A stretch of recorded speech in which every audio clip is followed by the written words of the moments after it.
5 సంవత్సరాలు మా పరిపాలన చూసి జరుగుతున్నవన్నీ కూడా మేము కొనసాగిస్తాం. వాటిని ఇంకా బాగా ఇంప్రూవ్ చేస్తాం.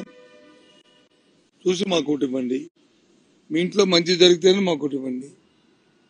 ఫినిష్. ఇటువంటిది ఎవరైనా అడిగారు చెప్పండి?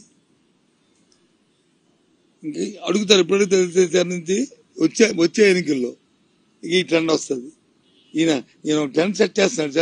ఈయన జగన్మోహన్ రెడ్డి అనే వ్యక్తి ఒక యూనిక్ గా ఒక సిస్టమ్ డెవలప్ చేశాడు. రాష్ట్ర రాజకీయాలకి, దేశ రాజకీయాలకే. ఎవరైనా సరే ఒకసారి ముఖ్యమంత్రి చేస్తే, లేదు ఇంతకుముందు ముఖ్యమంత్రి చేసిన వాళ్ళు అయితే, నేను చేసిన పరిపాలన చూసి, నేను ఉన్న పరిపాలన చూసి, లేదు ఆ పరిపాలన నేను తప్పు జరిగిందని నేను నా మనసు మార్చుకున్నాను. నేను చూసా చంద్రబాబు సార్ చెప్పి మళ్ళీ చీట్ చేశాడు. ఒకసారి రైట్ లైన్ లోకి వచ్చాడు. ఏమని, నేను నా తప్పులు నేను తెలుసుకున్నాను, నేను సర్దిద్దుకుంటాను, నాకు ఒక అవసరం ఉంటే ప్రజలు నమ్మారు. నమ్మి తిరిగి మళ్ళీ అగైన్ బ్యాక్ టు హోమ్. మళ్ళీ చీటింగ్ అయిపోయింది. రుణమాఫీ, ఈ మాఫీ, ఆ మాఫీ అన్ని మాటలు ఇచ్చి మోసం చేశాడు. దాంతో కెలిపిపోయింది. లేకపోతే ఆ మాటని ఇప్పటికి నెక్స్ట్ గెలిచాడు కదా. నేను మారిపోయానంటే ప్రజలు నమ్మేశారు కదా. కానీ మళ్ళీ చీట్ చేశాడు. చీట్ చేయకుండా మళ్ళీ పోయింది. ఇప్పుడు జగన్మోహన్ రెడ్డి అదే మాట చెప్పాడు. కాబట్టి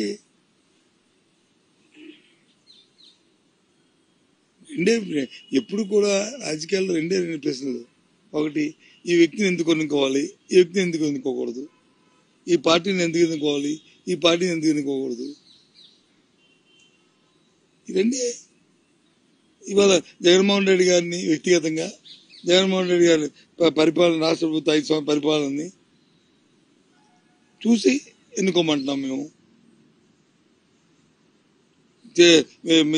ఈ చేస్తున్న సంక్షేమం కానీ, లేదు చేస్తున్న రిఫార్మ్స్ కానీ, రిఫార్మ్స్ మామూలు రిఫార్మ్స్ కాదు, ఇవి రెవల్యూషనరీ రిఫార్మ్స్. విద్యలోను వైద్యులను అయితే దేశంలో ఎక్కడ చేయట్లేదు ఈ రిఫార్మ్స్. గోల్పేట అందరూ ఇది సంక్షేమం అని వెల్ఫేర్ కింద వెల్ఫేర్ ఉండడం ఏమైంది? పర్సనల్ గా మన పేయింగ్ కెపాసిటీ పెరిగింది. మన దాని నుంచి వచ్చి వారి తాలూకా తలస ఆదాయం పెరిగింది. తద్వారా జీడిపి పెరిగింది. ఇవన్నీ వచ్చాయి.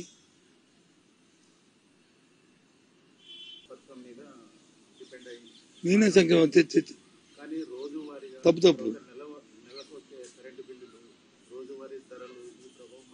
తప్పు నేనేమి సంక్షేమ పథకం మీద అన్నదే. సంక్షేమ ఒకటి నేను ఆలోచన చెప్పలేదే. ఇవాళ విద్యా వైద్యంలో జరుగుతున్న రిఫార్మ్స్ వచ్చాయి. సంక్షేమం కాదు సార్.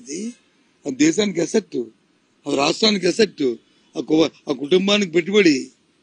రెండును నీ కుటుంబంలో వచ్చి ఒక కుర్రవాడు చదువుకుని పెద్దవాడు అయ్యాడంటే నీ కుటుంబం తాలూకా స్థితిగతులే మారిపోతాయి.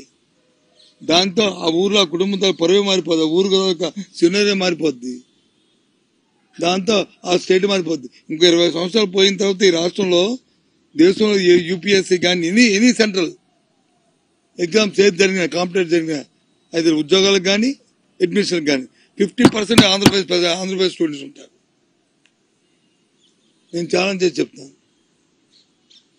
ఇవాళ ఇండియాలో, దేశంలో ఏదైనా ఒక విషయాన్ని క్షేత్రస్థాయికి తీసుకెళ్ళిన ఆంధ్రప్రదేశ్లో వెళ్తున్నంత డెలివరీ సిస్టమ్ ఇండియాలో ఎక్కడ లేదు. మన సచివాలయం వాలంటరీ వ్యవస్థ.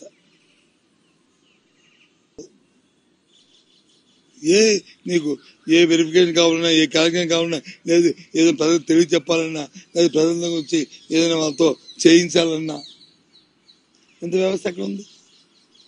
ఉదాహరణ మనం అది చూసాం కదా. ఇది కరోనా వచ్చినప్పుడు, మన ఆరోగ్య సురక్ష జరిగినప్పుడు వెల్ఫేర్ కాదే. అది వెల్ఫేర్ పెట్టి ఒక ఏదో 3,000 రూపాయలు బ్యాంక్ చేస్తే అది వెల్ఫేర్ అవ్వచ్చు. కానీ దానివల్ల కూడా వాడి తాలూకు జీవన స్థితిగతులు మారాయి. దానివల్ల కూడా ఆ కుటుంబంతో ఆర్థిక పరిస్థితులు మారాయి. ఒక్కొక్క విలేజ్కి అండి, ఒక్కొక్క విలేజ్కి వాళ్ళు అదనంగా వాళ్ళు పెట్టుకుని వాళ్ళు చేసుకున్న కూలి, వాళ్ళు చేసుకున్న ఏదైనా ఉద్యోగంలో వచ్చిన జీతాలు, బత్యాలు అవన్నీ కాకుండా మినిమం 1 కోటి నుంచి 10 కోట్లు వచ్చింది ఒక్కొక్క ఊరికి సంవత్సరానికి. అదే ఆదాయం. అదంతా మరి అది వెళ్తాయి కదా వాళ్ళకి ఆ గ్రామంలో. ఈ 2,70,000 కోట్లు ఎంత ఎక్కడికి వెళ్ళింది? అంతా గ్రామాల్లోకి కదా వెళ్ళింది. ఇంతకుముందు చంద్రబాబు నాయుడు అధికారంలో కూడా అతను తినేసినట్టు కాబట్టి తినే కదా మధ్య అవుతుంది దళాలు డైరెక్ట్ గా అదే అయింది కదా.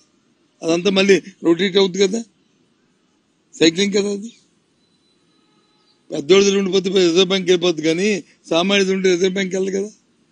అది మళ్ళీ ఎకానమీ మార్కెట్కి వస్తుంది కదా. అందుకే మన జీడిపి స్టాండ్ అయి నిలబడింది మంది పెరగడానికి కారణం అది. కానీ ఫైనల్ గా ఎందుకు నాకు మీరు ఎవరు సమాధానం చెప్పలేదు. చంద్రబాబు నాయుడు ఎక్కడున్నాడు? ఏ ఊర్లో ఉన్నారు? చంద్రబాబు ఎక్కడా? ఏ ఊర్లోనూ? ఆరోగ్యం చూసుకోవడానికి వెళ్తే ఎలా ఉంది ఆరోగ్య సమస్య, ఆరోగ్యం ఎలా